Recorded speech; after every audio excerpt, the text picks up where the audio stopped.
Treasure the moment, because time never gives second chances. What you have today may be gone tomorrow.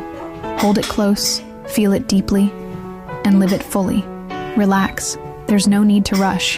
Enjoy the peace, the laughter, the small joys. Let each second remind you that every moment is a gift to cherish.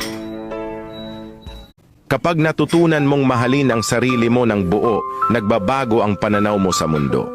Hindi mo nahahabulin ang mga bagay na dati mong akalay makakapagbigay ng kasiyahan sa iyo, tulad ng atensyon, validation o pag-aproba ng iba. Sa halip, matututo kang magtiwala sa kakayahan mo, sa halaga mo bilang tao at sa mga prinsipyo mo sa buhay.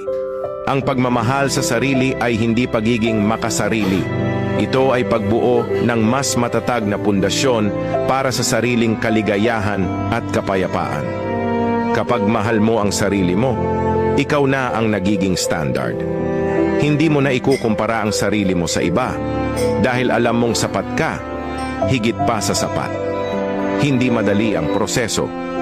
Darating ang mga araw na kukwestiyonin mo pa rin ang sarili mo.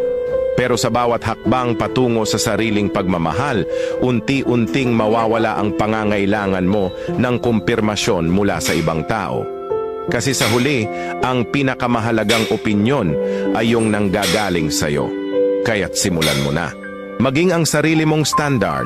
Mahalin mo ang sarili mo ng totoo, ng walang kondisyon at ng may buong tapang. Dahil sa sandaling gawin mo ito, makikita mo ang halaga mo, hindi sa mata ng iba, kundi sa mismong salamin ng buhay mo.